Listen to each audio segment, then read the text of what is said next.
안녕하세요. 오늘의 감동적인 이야기에 오신 것을 환영합니다.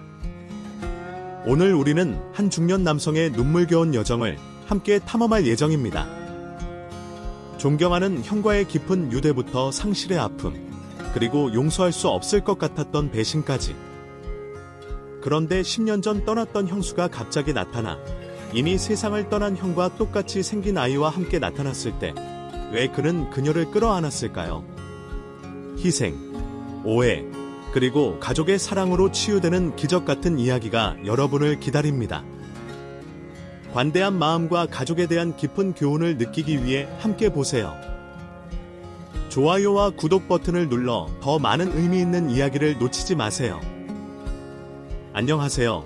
저는 이제 곧 52세가 되는 중년 남성입니다.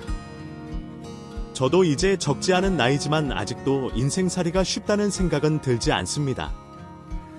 하지만 힘든 일이 있어도 포기하지 않는 것은 희망을 가지고 살다 보면 언젠가는 잘 되어 있을 나의 미래를 그리고 있어서겠죠. 그런데 그렇다고 뒤를 돌아보지 않은 채 앞만 보고 달리다 보면 가끔은 중요한 많은 것들을 놓치는 일이 생기는 것 같습니다. 저 역시도 세상의 원망과 다른 사람에 대한 분노에 휩싸여 앞뒤를 재지 않고 앞만 달려왔던 시절이 있습니다. 이제 와서 생각해보면 되돌릴 수 없는 그 세월이 참 아쉽기만 합니다. 제 이야기는 그런 저에 대한 후회와 뒤늦게 찾아온 기적 같은 일에 관련된 사연입니다. 그럼 이제 제 이야기를 시작해 보겠습니다. 저는 부모님과 4살 차이가 나는 형, 이렇게 4식구로 구성된 평범한 가정에서 자랐습니다. 부자는 아니었지만 부족하지 않을 정도의 형편 속에서 자란 형과 저는 어릴 때부터 매일 붙어 다녔습니다. 보통 형제들 하면 치고받고 싸우기가 보통일 텐데 저와 형은 단 한 번도 싸워본 적이 없을 정도로 사이좋게 지냈죠. 물론 형이 동생인 저에게 양보도 많이 해주고 잘 놀아준 이유도 있겠지만 그보다 제가 어린 나이부터 형을 존경하면서 따르기 때문이겠죠. 어린 나이에 아이가 형을 존경한다는 생각을 할 정도로 저희 형은 참 대단한 사람이었습니다. 형은 비슷한 나이의 아이들보다 훨씬 앞서갔고 뭐든지 척척 잘 해내는 만능 제주꾼이었습니다. 그래서 친가나 외가에서도 그렇고 형을 알고 있는 주변 사람들은 모두 그런 형을 칭찬하기 바빴어요.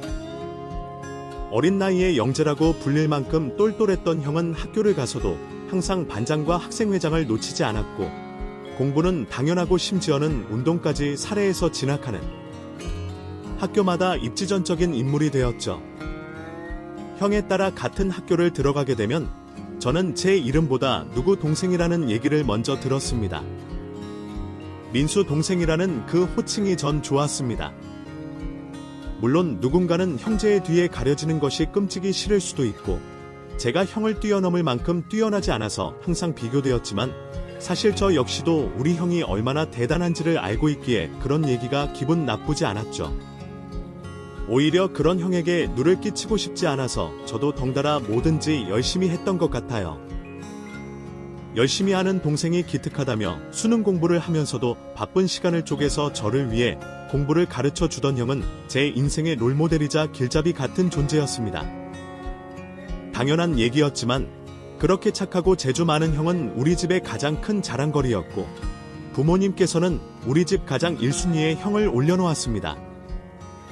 집에 좋은 거라도 하나 생기면 가장이신 아버님도 뒤로 밀린 채 언제나 형의 차지였고 비슷한 일을 겪더라도 부모님은 언제나 저보다는 형을 더 걱정하셨네요. 어렸을 적에는 섭섭할 때도 있었지만 다행히 형이 참 좋은 사람이어서 그런 일로 형제 사이에 의가 상하는 일은 없었습니다. 입에 침이 마르지 않을 정도로 칭찬을 듣는 형은 심지어 겸손하고 성실하기까지 했네요. 주변에서 그만큼이나 떠받들어주면 콧대가 높아지고 어깨가 으슥해져 거만할 수도 있는데 형은 언제나 자신을 낮춰서 행동했고 대단한 상장을 받아오는 날에도 자랑 한 번 하는 법이 없었어요. 당연하게도 부모님이 바라시던 명문 대학에 간 형은 바쁜 학교 생활 와중에도 과외를 하면서 돈을 벌었어요. 성인이 된 이후에는 부모님에게 손 한 번 벌려본 적이 없었고 그동안 부모님께 걱정 한 번 끼치지 않는 모범적인 생활을 해왔죠. 과외한다고 바빴을 텐데도 우수한 성적으로 대학을 졸업하게 된 형은 그 당시 입사 축하금까지 받으면서 대학 졸업 한창 전에 취업을 확정지었습니다. 물론 그때는 IMF 전이라 대학생들을 너나 할 것 없이 데려가던 때라고 하지만 저희 형은 여러 회사에서 경쟁하여 거의 모셔가다시피 했었으니 참 대단하다 싶었습니다. 부모님께서는 모든 자신이 하고자 하는 걸 이루어낸 형의 성공을 매번 자랑스러워하셨고 그건 저 역시도 마찬가지였습니다. 한 번이라도 형의 반이반만큼이라도 해봤으면 하는 것이 제 목표였어요.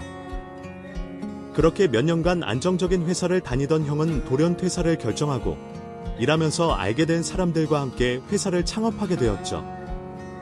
주변 사람들이 놀랄 만큼 갑작스럽게 시작한 사업 또한 형은 아무 문제 없이 순탄하게 잘 풀리는 모습을 보여줬어요. 사실 아들이 갑자기 잘 다니던 대기업을 때려치고 뭔지도 모르는 사업을 한다 그러면 걱정하거나 말리셔야 정상일 텐데 저희 부모님은 누구보다 형을 믿으셔서 그런지 형에게 걱정하는 말 한 번 없으셨습니다. 그렇게 저희 부모님은 형에 대해서 다른 걱정은 없으셨죠? 딱 하나, 여자 관련해서만큼은 남들보다 걱정이 많으셨습니다. 요즘 사람들이야 30 넘어 결혼하는 게 일반적이지만 그때만 해도 30이 조금 넘어가면 노총각으로 불릴 때였으니까요. 그런데 늦도록 집에 사귀는 사람 한 번 데려오지 않는 걸 보면 부모님도 걱정이 많으셨죠. 걱정되신 부모님은 매일같이 여기저기서 여자 사진들을 가져와 형에게 선을 보라며 권유하셨습니다. 하지만 줄을 세울 만큼 많았던 중매 자리를 모두 거절한 형의 속내를 저도 알 수가 없었네요. 형에게 과거 여자친구들이 있었다는 걸 알긴 했지만 그 중에는 그리 깊은 관계로 보이는 사람은 없었습니다. 아마 여자들이 먼저 쫓아다녀서 마지못해 교제를 했던 것 같아요. 형은 애초에 이성에 별 관심이 없어 보였으니까요. 그런데 그랬던 형이 어느 날부터 저에게 자기 여자친구 사랑을 하는 겁니다. 이전에는 볼 수 없던 낯선 형의 모습을 보게 된 저는 부모님이 바라는 좋은 소식이 꽃피우리라 기대했어요. 그리고 저도 형수님 되실 분이 무척이나 기대되었습니다. 얼마 안 있어 형은 저에게 교제하는 여성분을 소개시켜 줬습니다. 이전에 사귀던 사람들은 한 번도 소개시켜 준 적 없던 형이라 저도 이번에는 뭔가 다르구나 생각하며 둘 사이가 보통 사이가 아니란 걸 알 수 있었죠. 예비 형수님은 첫눈에 봐도 좋은 사람이라 생각되었습니다. 대화하는 내내 상대방을 배려하는 모습도 인상 깊었고 예비 형수님 이야기를 듣다 보면 저와 잘 맞는 성격 같았어요. 그리고 무엇보다 형이 자신의 반쪽이라고 생각하는 여자라면 저도 두말할 것도 없이 믿을 수 있었죠. 형이 저에게 은주님을 소개해주고 난 뒤 얼마 안 있어 형은 은주님을 부모님에게 인사드리기 위해 집으로 데려오게 됐었습니다.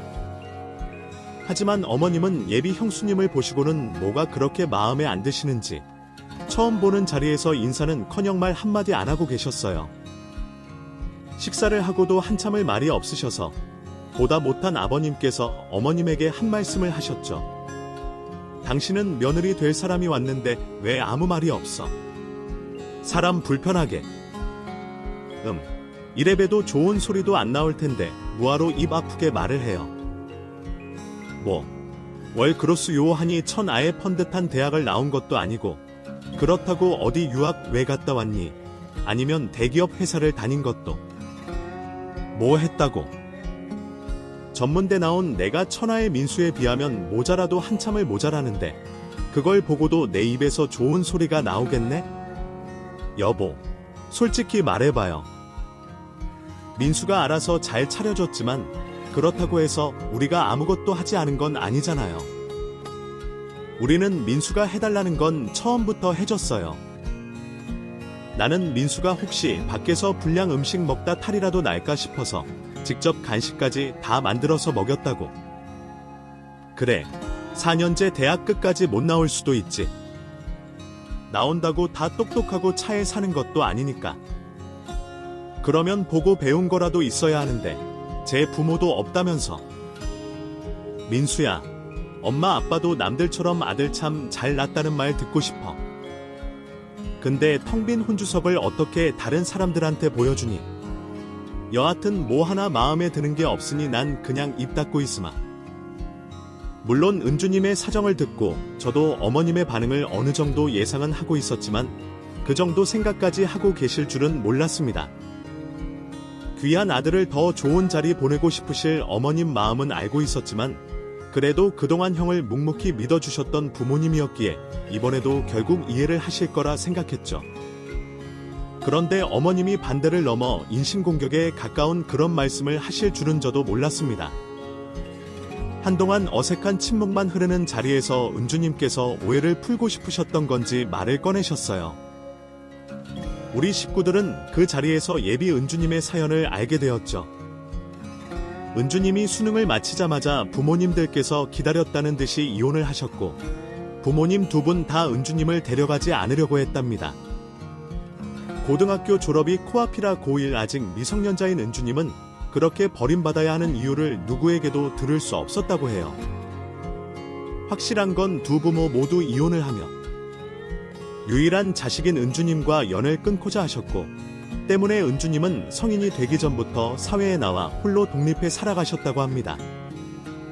수능 성적도 나쁘지 않았고 4년제 대학을 다닐 수 있었던 성적의 은주님이었지만 지원받을 곳 하나 없고 홀로 생계를 꾸려야 했던 은주님은 결국 전문대학을 갈 수밖에 없었다고 해요. 그마저도 학기마다 휴학을 하면서 대학 등록금과 나머지 생활비를 홀로 벌어 감당했다고 하셨죠. 그러다 보니 자연스레 늦은 나이에 졸업을 하고 취직도 늦었다고 했어요. 사실 은주님 이야기를 듣고서 어떻게 그런 매정한 부모가 있나 싶었고 어린 나이에 감당하기 힘든 현실을 잘 헤쳐나온 은주님이 대단하게 느껴졌습니다. 하지만 어머님은 저와 다르게 생각하셨나 봅니다. 네 입으로도 부족한 걸 말할 만큼 자기 분수를 알면서 지금 이렇게 결혼 승낙을 받으러 왔다는 건 무슨 아니니? 너네 부모도 너를 내팽개친 이유가 있었을 텐데 우리 보고 그걸 이해해달라고 여기까지 와서 이야기를 하니? 인사옥 이천에도 대충은 민수한테 틀어서 이미 내 마음에 차지 않았다. 그래도 여기까지 온 청성이 있다 싶어서 앉아있긴 했다만 이렇게 큰 본 도모 또 없는 너를 내가 우리 집 맏며느리로 파댈 수 있겠니? 민수가 너를 얼마나 사랑하는지 모르겠지만 둘이 사랑하던 말던 나는 너 같은 애를 절대로 우리 집안 며느리로 인정할 수 따라. 그러니까 더 당하고 싶지 않으면 지금이라도 결혼이고 뭐고 다 그만둬라. 어머님, 왜 마 배경을 보려고 하시지 마시고 은주가 어떻게 살아왔는지를 보세요. 어머님께서 아직은 은주를 다 알지 못하지만 얘가 정말 좋은 여자예요. 그리고 아무리 며느리 될 사람이 마음에 안 드신다 하더라도 손님으로 집에 온 사람한테 어떻게 상처가 될 이야기를 그렇게 서슴없이 하세요. 어머니, 원래 그러신 분 아니시잖아요. 그럼 내 아들 망하는 꼴이 훤히 다 보이는데 엄마가 돼서 어떻게 손 놓고 보고만 있니? 그만해라. 너도. 이런 아들 아니? 어쩐 네 부모가 반대하는 결혼 굳이 하고 싶은 거야. 너애도 지금이야 주 꿈 못 살아서 그렇지. 조금만 시간이 흘러봐라. 비슷한 사람끼리 결혼해도 살다 보면 부족한 게 더 보이는 법이야. 그런데 너한테 은주 같은 애 간 눈에 차겠니? 나도 내 생각만 하는 것 아니다. 나중에 둘 다 더 큰 상처받지 말라고 이렇게 말하는 거지. 여보, 우선은 차분히 앉아서 애들 얘기 더 들어보고 생각해 봅시다. 지금 당장 결정 알고 또 아니잖아요. 당신까지 정말 왜 그래요? 이 집에서 아들 걱정하는 사람은 나밖에 없어요. 됐어요. 다들 적 부려시 같은 애한테 속고 있는 것 같은데 나만 저 시커마속이 보이나 보네요. 그럼 나 빼고 다들 좋은 시간 보내요. 그렇게 어머님은 자리를 박차고 방으로 들어가셨고 나머지 가족들은 그 민망한 자리를 겨우 수습하며 마무리하게 되었습니다.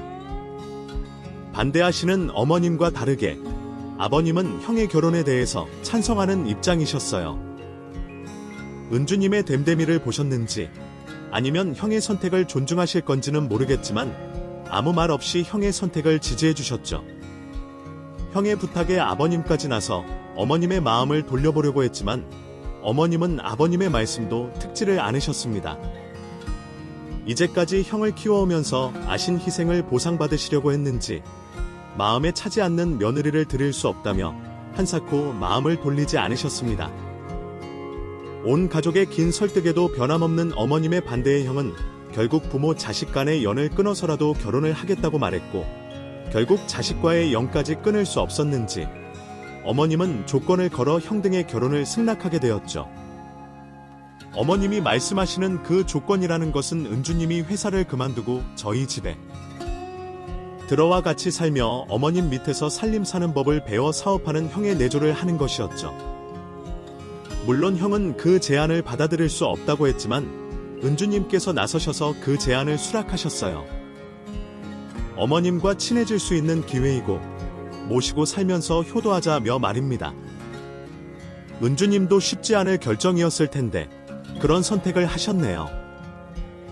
결국 형과 은주님은 긴 반대 끝에 결혼식을 올릴 수 있었고 그날 이후 은주님은 우리 가족이 되어 한 집에서 생활하게 되었습니다.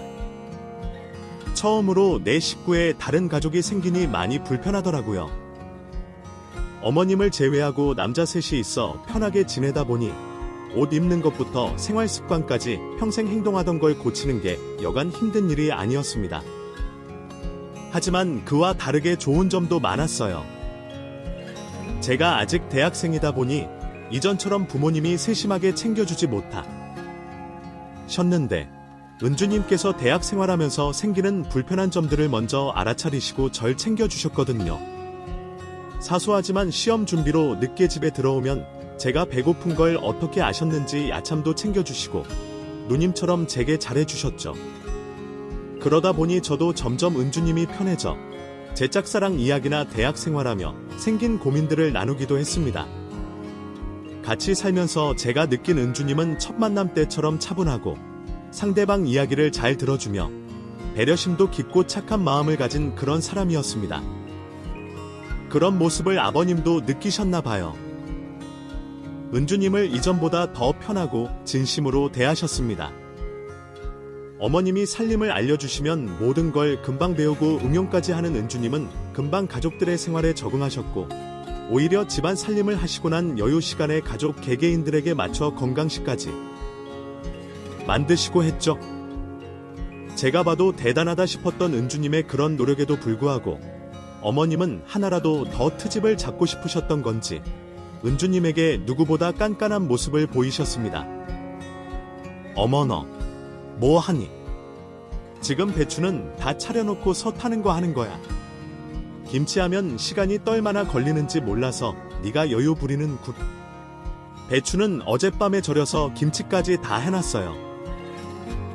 님 뭐 벌써 너 혼자 그 많은 김치를 다 했다고. 너 지금 시엄마를 물러보니? 내가 주방에서 네가 김장하는 꼴을 못 봤는데 너 설마 김장하기 싫어서 어디서 사온 거 아니야? 아니에요. 어머님. 오늘 하려면 괜히 어머님까지 일하실 것 같아서 제가 오늘 새벽에 전실해서 다 해 넣었어요. 그래.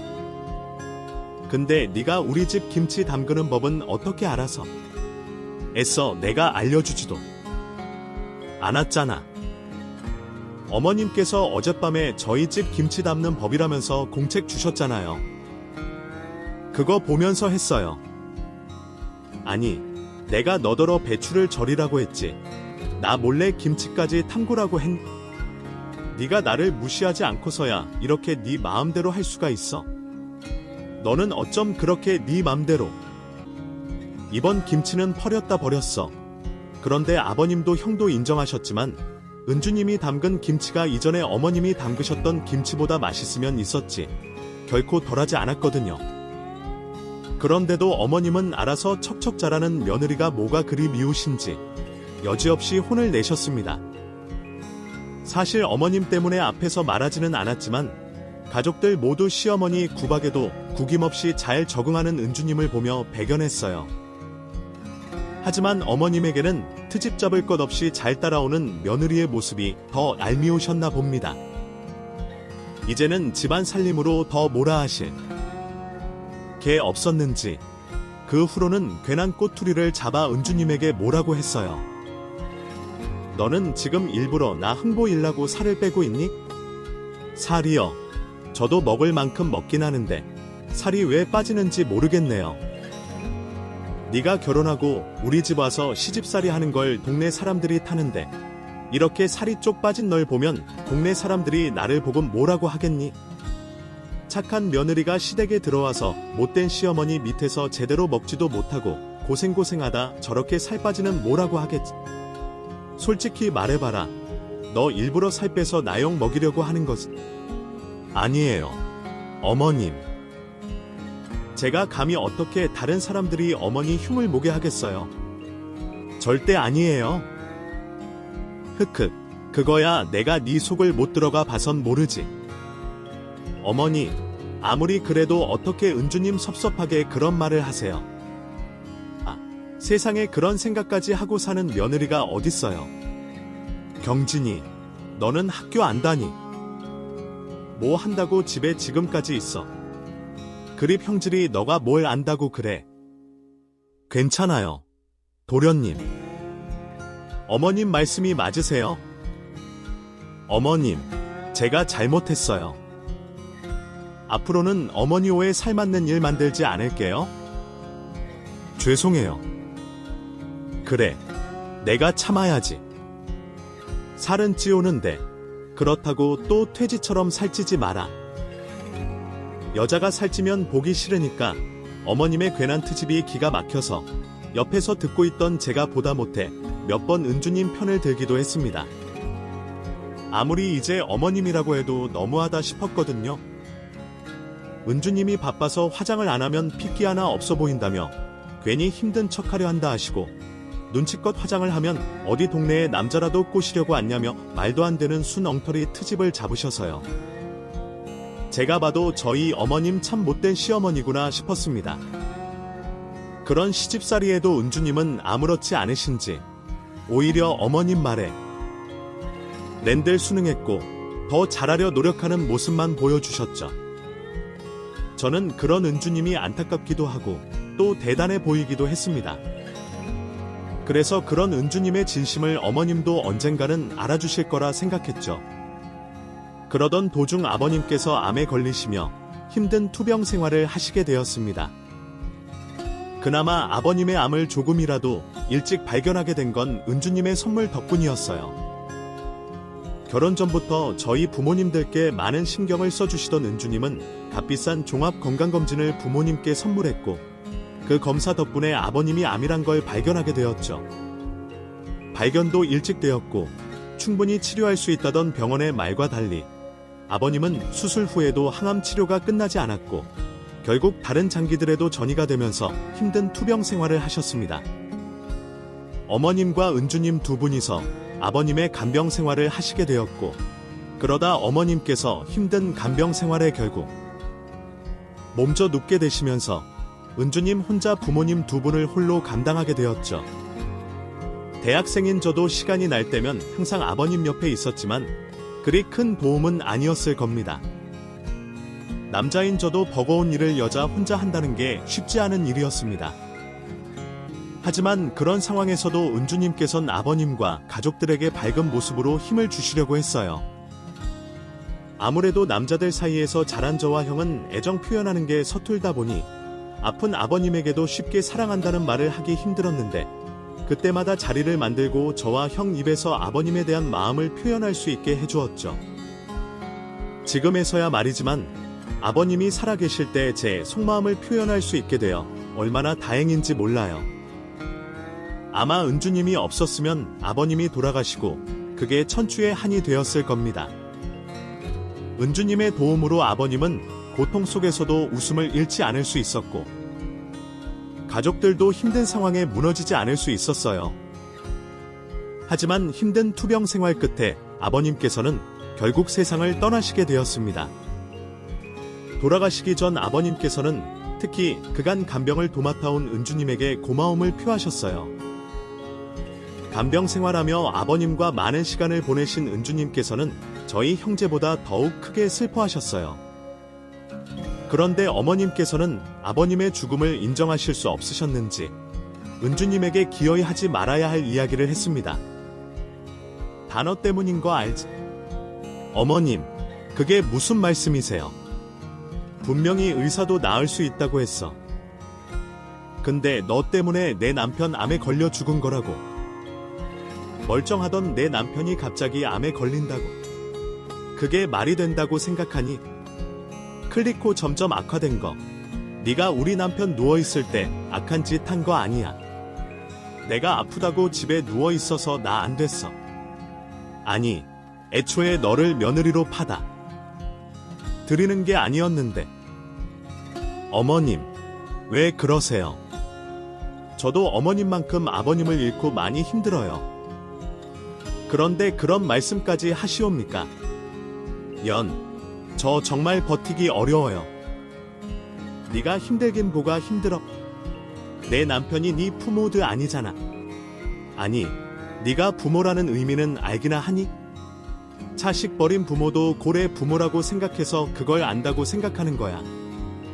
옛날부터 사람 팔자라는 게 있다고 하더라.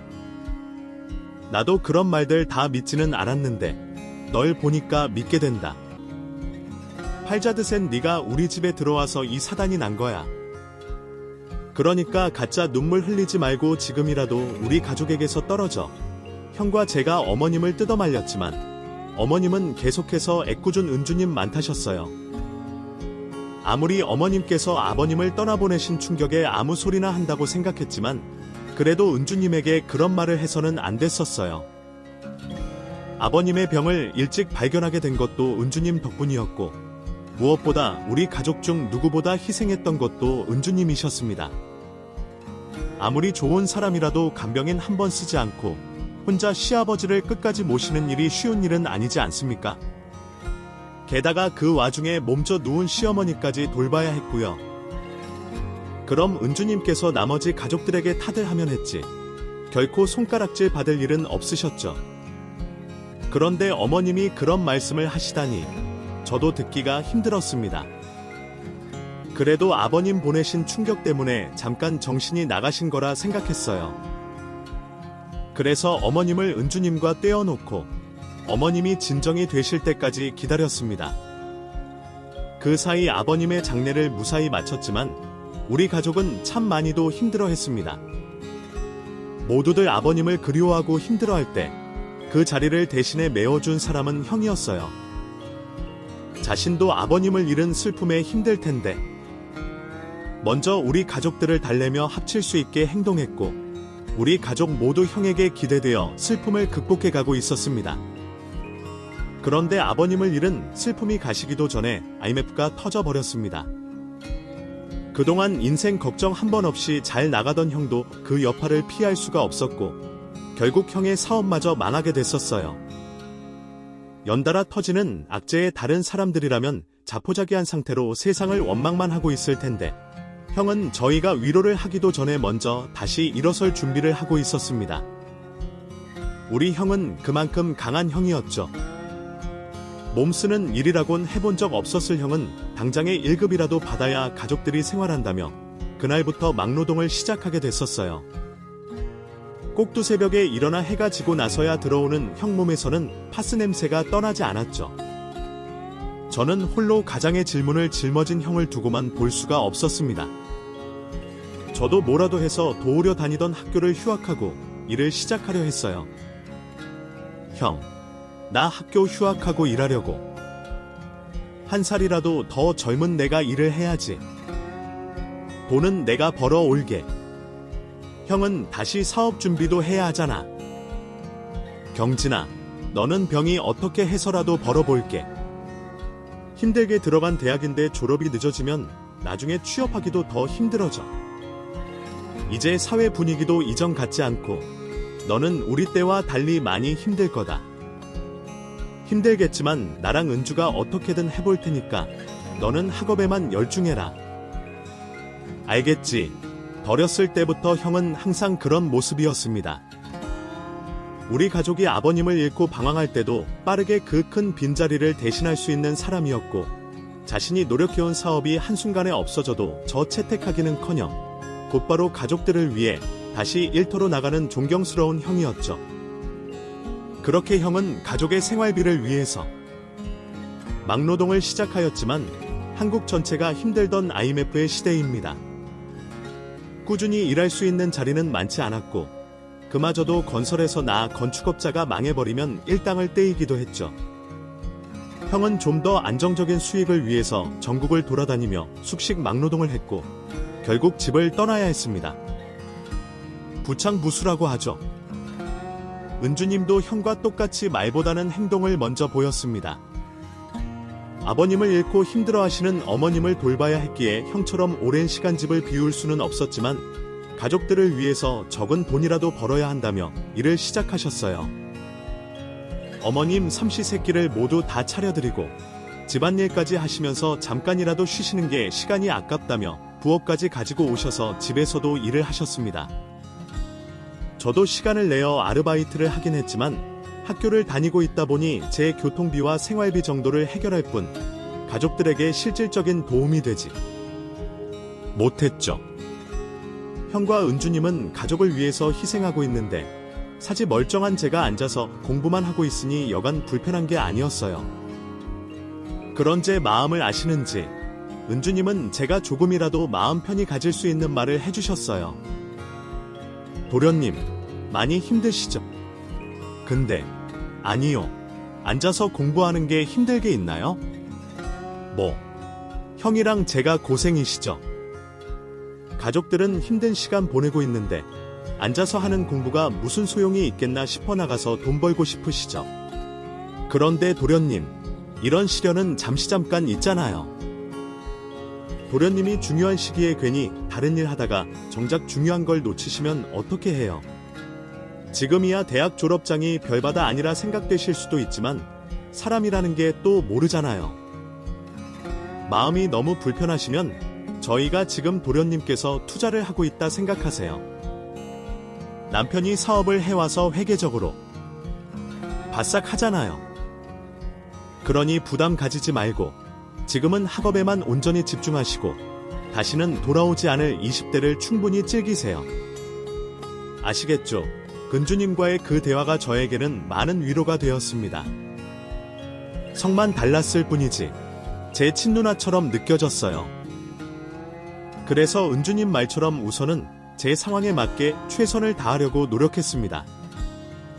다행히 시간이 흐르면서 형과 은주님의 희생으로 우리 집은 빠르게 안정되고 있었습니다. 그렇게 조금씩 희망이 보이던 그때 갑작스러운 비보가 날아왔습니다. 아버님이 돌아가신 덕보다 더 큰 충격으로 다가온 비보가요? 바로 형의 사고 소식이었죠. 막노동을 하던 형은 무거운 건설 자재를 들고 계단을 오르다가 발을 헛디뎌 뒤로 넘어가는 사고를 당했습니다. 현장에 있던 다른 사람들에게 발견되어 곧바로 병원으로 실려갔지만 머리에 큰 충격을 받았던 형은 저희가 병원에 도착하기도 전에 숨지고 말았습니다. 아버님이 돌아가실 때는 그나마 마음의 준비라도 할 수 있었는데 갑작스러운 형의 비극적인 죽음은 현실이 맞나 싶을 정도로 믿을 수가 없었어요. 건강하던 이전과는 비교할 수도 없이 앙상하게 말라있는 형의 시신을 보고 얼마나 울었는지 모르겠습니다. 짧은 시간이었지만 형의 온몸에는 그동안 가족을 위해서 얼마나 희생을 해왔는지 알 수 있는 상처들 투성이었어요. 넋이 나가던 전 장례가 어떻게 지나갔는지도 몰랐죠. 정신을 차려보니 납골함 사진에 환하게 웃고 있는 형이 보였습니다. 제게 괜찮다며 제 잘못이 아니라고 하는데 환하게 웃고 있는 형을 보면서 남은 가족들을 제가 책임지겠다고 형과 약속을 했어요. 그제서야 옆에서 슬퍼하는 가족들이 떠올랐고 이제는 제가 형을 대신할 차례였지만 그렇게 저는 정신없던 장례를 마치고 지친 몸을 집으로 이끌고 와 겨우 잠에 청했습니다. 그런데 한참 만에 일어나 보니 은주님께서 보이지 않았어요. 그때까지는 은주님께서 남편을 잃은 아픔에 혼자 토해내러 잠시 외출을 나갔다고 생각했습니다. 그런데 시간이 한참 지나도 오지 않던 은주님은 다음 날이 되어서도 연락이 되지 않았고 여러 번 거는 제 전화도 받지 않았죠. 혹시나 은주님이 잘못된 선택을 하신 건 아닐까 싶어 급히 경찰서로 가려는데 어머님께서 저를 잡으시고 은주님이 도망을 간 것 같다고 말씀하셨어요. 됐다. 괜히 나가봤자 마음먹고 도망간 년 찾을 수도 없다. 그게 무슨 말씀이세요? 어머님은 은주님이 어디 갔는지 아세요? 이것 봐라. 내가 민수방에 들어갔더니 이게 있더라. 이게 민수 이면지가 도망간 거지. 네 걔가 맨날 돈 번다고 나간 게 아니라 웬 놈이랑 돌아난 거지. 그렇고 말고. 그렇지 않고서야 걔가 도망을 왜 가니? 결국에 같이 시아버지도 모자라서 남편까지 잡아먹은 거야. 내가 이럴 줄 알았다. 집에 여자 살 못 들이면 패가망신이라 그랬는데, 그래서 내가 그때 끝까지 반대를 했어야 했는데. 이게 다 내 탓이다. 내 탓이야. 어머님께서 보여주신 건 초음파 사진과 임신 테스트기였습니다. 놀라서 은주님이 쓰던 방으로 뛰어가 보니 몇 안 되는 은주님의 물건들이 죄다 사라져 있었습니다. 그걸 보게 된 저는 어머님의 말을 믿을 수밖에 없었죠. 어머님 말씀처럼 우리 핏줄이 맞으면 왜 도망을 갈까 싶었습니다. 그날 이후로 저는 홀로 남은 어머님을 모시고 무너진 집을 일으켜 세우기 위해 이를 악물고 일을 했어요. 언제까지 옆에 있어 줄 것만 같았던 가족들을 하나둘씩 떠나보냈고, 심지어 누이처럼 생각했던 은주님에게 배신까지 당하자 믿을 건 저 혼자밖에 없다고 생각했고, 나이 드신 어머님을 위해서라도 열심히 사는 모습을 보여드려야 했습니다. 그러다 보니 어느새 10년이라는 세월이 흘렀습니다. 저는 대학을 졸업하고 형처럼 사업을 시작했어요. 혼자서 시작하게 된 작은 일인 기업이었지만 그간의 노력 때문인지 이제는 다른 사람들도 알아줄 만큼 자리를 잡을 수 있었습니다. 그렇게 이전에 있었던 모든 기억들은 과거의 일로 묻어놓은 채 열심히 살고 있었을 때 갑작스럽게 제 앞에 한 사람이 나타났습니다. 처음에는 은주님이라고 알아보지도 못했어요. 제 머릿속에서 은주님을 아예 지우고 살았으니까요. 형의 장례를 치르고 바로 도망간 은주님을 떠올리면 매번 속에서 분노가 끓어올라 그 사람을 떠올리고 싶지도 않았거든요. 그런 은주님이 뻔뻔하게 10년 만에 제 앞에 나타나 저에게 부탁을 하고 있었습니다. 말도 없이 도망가서 갑자기 나타나서 이런 부탁하는 제가 뻔뻔하고 미친 사람으로 보이겠지만 제발 쌀쌀 돈만 좀 빌려주시면 안 될까요?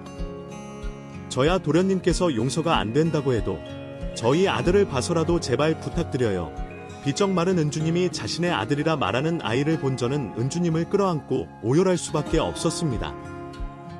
제가 은주님에게 어떤 말을 듣지도 않고 지난날에 대한 오해를 풀게 되었던 건 어린 시절의 형을 그대로 데리고 온 듯한 형과 똑 닮은 그 아이의 모습 때문이었습니다.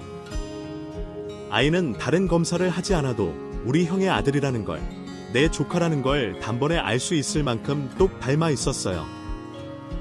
그제서야 은주님을 제대로 들여다보게 된 저는 모진 세상살이에 이미 지칠 대로 지친 은주님이 얼마나 힘들게 살아왔을지 알 수 있었습니다. 그리고 그렇게 만난 은주님에게 10년 전의 사실을 듣게 되었죠. 시집살이 초 제가 듣고 봐왔던 고부 갈등은 은주님이 당한 것에 비하면 아무것도 아니었습니다. 어머님은 다른 가족이 없을 때 은주님을 더 모질게 괴롭혔어요. 게다가 아버님이 돌아가시고 난 뒤 더욱 심해진 것 같았습니다. 은주님이 밖에서 일을 하시고 집에 들어와 집안일을 할 때마다 어머님은 은주님의 사나운 팔자 때문에 아버님이 돌아가시게 되었다며 머리채를 잡아 뜯기고 손에 잡히는 대로 은주님에게 매질을 하며 폭력을 행사했다고 합니다. 은주님도 어머님께 울며 사정도 해봤지만 이미 어머님 머릿속에는 잘못된 생각이 단단히 박혀있는지 듣지도 않으셨다고 해요. 거기다 일부러 제가 없을 때만 은주님을 괴롭혔고 형에게 도움이라도 청할까 싶으셨는지 휴대폰 검사까지 하셨다고 합니다. 그런 순간에도 은주님은 어머님을 위해서 몇 끼 식사를 차리고 가족을 위하고 있었습니다. 어머님의 이유 없는 폭행은 점점 더 심해졌고 어느 날은 화장실로 은주님을 불러 샤워기로 찬물 세례까지 하셨다고 했어요. 너도 참 독하다. 다른 여자애들이면 진작에 도망갔을 텐데. 아마 네가 끝까지 우리 가족 다 죽은 꼴 보려고 붙어 있는 거지. 어머님, 어떻게 생각하셔도 좋아요. 하지만 저렇게 고생하는데 제가 어머님이랑 도련님 버리고 어떻게 도망가겠어요. 저 때려 쉬고 욕하셔도 서서 속이 풀리시면 그렇게 하세요. 아버님이랑 일을 위해서도 저 어머님 끝까지 모실 거고 도와드릴 거예요. 그래, 누가 이기나 두고 보자. 누가 먼저 죽는지 끝까지 가보자꾸나. 어머님의 이유 없는 지독한 괴롭힘에도 은주님은 책임감 때문인지 누구에게도 알리지 않고 그 괴롭힘을 모두 혼자 감내하셨다고 합니다. 그 사이 은주님께서는 임신을 하게 되셨고 그 기쁜 소식을 형에게 가장 먼저 알리기 위해 몇 주 뒤면 다시 돌아오는 형을 기다리셨다고 해요. 그런데 그 사이 형의 비보가 날아왔고 시아버지도 모자라 남편까지 잡아먹었다며 달려드는 어머님 모습에 은주님도 더 이상은 혼자 버틸 자신이 없어 정신없이 집을 도망쳐 나오셨다고 하셨습니다. 처음에는 은주님 혼자 잘 살아보려 했지만 아이를 낳고 여자 혼자 버티는 그 삶이 쉽지 않으셨나 봅니다.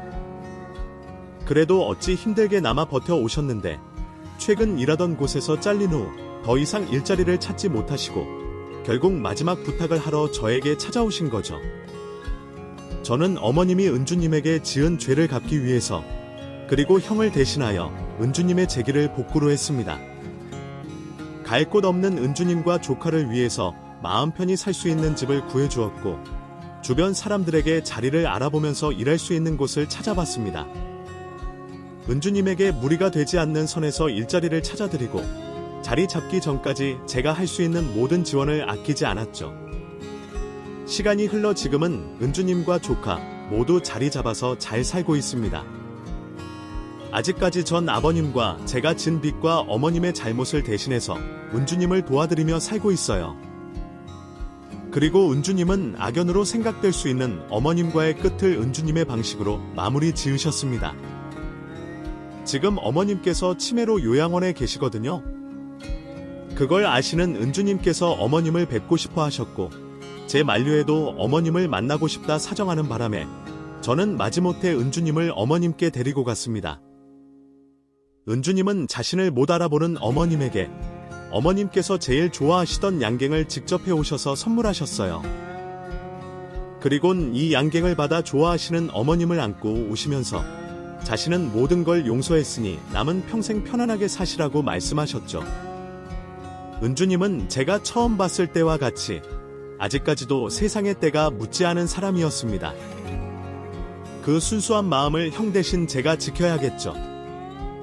그래서 저는 앞으로의 남은 인생도 가족들을 위해서 살아가려고 합니다. 제가 존경했던 형의 유산이라고 생각하면서 말이죠. 그래서 그런지 제가 못 돌본 은주님과 조카의 10년의 공백이 차마 아쉽기만 합니다. 제가 좀 더 은주님을 이해하고 그 전 상황을 모두 알았더라면 이런 일은 없었을 텐데 말이죠. 그러니 여러분도 자신이 보는 방향만 바라보지 마시고 항상 뒤돌아보며 자신이 놓치거나 오해한 부분이 없는지 항상 확인하셨으면 합니다. 감사합니다. 이 감동적인 이야기를 함께 해주셔서 감사합니다. 가족의 용서 그리고 이 이야기에서 얻은 깊은 교훈이 여러분의 마음에 닿았기를 바랍니다.